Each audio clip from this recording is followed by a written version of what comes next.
chain drug review and mass market retailers video forum. Brought to you by the Emerson Group. Hello everyone, I'm Jeffrey Wolt, Editor-in-Chief of Retail Media IQ. Welcome to a special edition of our video forum. We're here at NACDS Total Store Expo with Aaron Wiese, President of Hy-Vee. Aaron, great to see you as always. Great to see you too, Jeff. Let me ask you, there's a lot of uncertainty in the world today around the economy, the state of the consumer, etc. What ongoing changes do you perceive will have the biggest impact on Hy-Vee and its customer base? Well, I think you hit the nail on the head. As we think about the customer, they're definitely in a value-oriented mindset. The pressures they have on their wallet, just trying to stretch, whether that's inflation, whether that's other aspects of their lifestyle evolving. We're really thinking about value alongside of quality and service that we've always led with when we go to the market, and thinking about value in a variety of ways, not only price, which that we're very focused on that, but also convenience. Our customers are time starved. So how do we make the most of their trip when they come into the grocery store and give them, whether it's culinary inspiration, it's recipes, it's value-added products that they can make a quick meal for the family that's healthy, that's nutritious, that they feel good about. All those aspects are things that we really want to make sure we're meeting those needs of our consumer. In 2024, you guys purchased Strack and Van Til. Yeah. Maybe you can tell us how the integration process has gone and how that's benefiting your business, your overall business. I would say if I had a crystal ball when we made that acquisition, I could not have predicted a transition as smooth as what we had. They're an organization just a little bit older than Hy-Vee. We're 95 years this year. I believe they were founded a couple years prior to us. But from the cultural fit, from the just the team that they have over there, their focus on the customer, it's been really, really great to have them as part of the Hy-Vee family. We were really intentional about allowing them to keep the things that made Strack and Van Til special. So we kept the name because there's a lot of brand equity for their consumers in those communities in Northwest Indiana to Strack and Van Til.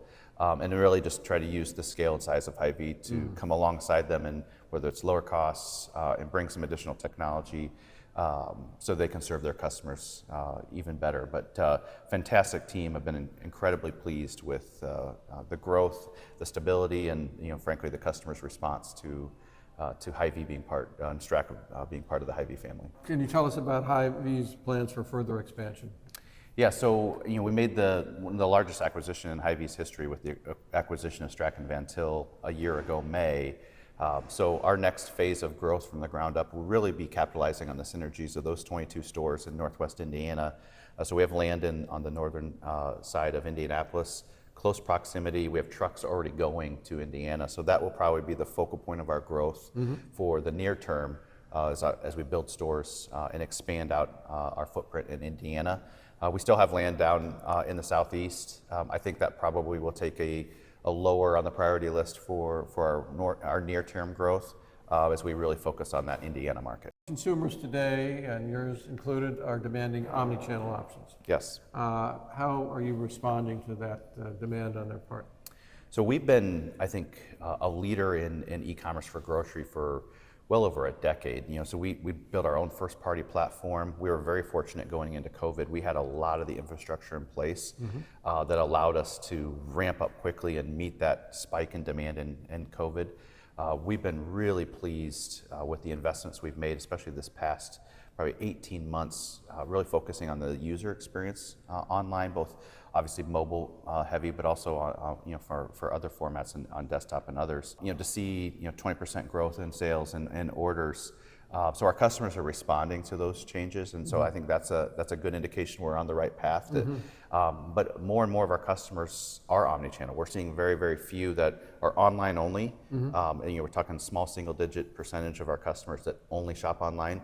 The vast majority are both in-store and online, and it's really how do we make that experience seamless? We talk about the app on their phone. We want it to be so useful for them that they're on their phone shopping at Hy-Vee in Hy-Vee. And so that's where our mindset is how do we create tools for our customers, whether it's educating, informing, giving them promotions and offers, beyond the digital coupons, inspiring, and so we're continuing to evolve that offering. I think you'll look at us make more investments around list creation and recipes. Our big focus right now in the healthcare area is on the food health score, the nutritional density of the food they buy, looking at that so they can say, I buy this product, it scores a 67. Is there a product that maybe scores an 80 that's comparable in price, that has maybe better nutritional density for my family? And it's really fascinating to watch the consumer behavior around that. And so those are some of the digital tools that are really easy to activate online, but also bring those to life in store as well. And so a variety of tools that we think will resonate with customers, and it's exciting to see their response. We see the Food as Medicine initiative gaining momentum. You guys have been out ahead of that a little bit with dietitians and now the food scores. What more do you intend to do in the Food as Medicine space? Well, so what we've been on this journey towards is really partnering with payers. So whether that's the managed care organizations that serve the Medicaid population, the Medicare Part D, serving seniors, as well as employer groups. So Hy-Vee, the largest employer in the state of Iowa, we invest a lot of money in the health of our employees. And so thinking proactively about their health, thinking about how do we prevent type 2 diabetes by a better diet, and creating those incentives to help drive that beyond just education, but really giving them the offers to make sure that they pick fresh produce, they pick lean meats. And so you'll see us continue to grow the portfolio of payers that we partner with, because I think we've got a really robust solution. And so I'm pleased. We have several already that have signed up with us, and I think we have some studies underway with Tufts University, as well as others, that will demonstrate the clinical outcomes from this, that I think will really open up the floodgates of people that are willing to invest even more in a smarter way when it comes to healthcare. And you mentioned healthcare. You're obviously big in pharmacy, and you've made some acquisitions over the years in other aspects of healthcare. Also, you're big in retail media now. Yeah. How are those ancillary businesses interfacing with your core food store operation? Yeah, you mentioned, pharmacy is our largest department at Hy-Vee from sales perspective. So it is absolutely core to our business. Our customers think of us as a healthcare brand. We have over 25 years now with dietitians in our stores. And so that accessibility, that trust that the consumer has with us is really a big part of our strategy to get them coming into the store and shopping the rest of the store. So I've been really pleased with the growth that we've seen on the healthcare side. Is again one of our fastest growing areas of the company as well. And so you'll see us continue to, as we lean into food as medicine, I think that's really where we tie those two pieces together the tightest. Just one example of the big trend in pharmacy at retail right now is the GLP-1 category.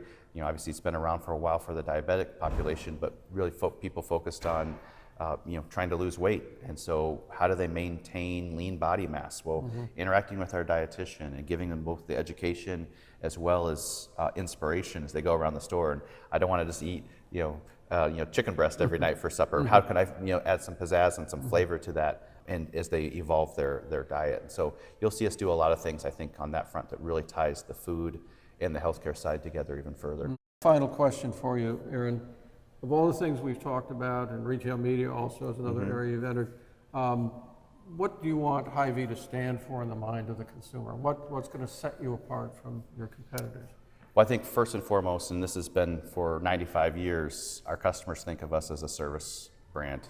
So, our slogan of a helpful smile in every aisle, that was generated from our customers, that when they came into their store, our people were friendly and they had a smile on their face, and our customers left with our stores with a smile on their face. So we really want our customers to think of us in those terms, and we're leaning in on that service aspect of this. Secondarily, I would say quality. That's something we've always been known for, is high quality, whether it's produce or it's meat, it's bakery, it's our food service, and then high quality healthcare. So just from a quality perspective. And then value.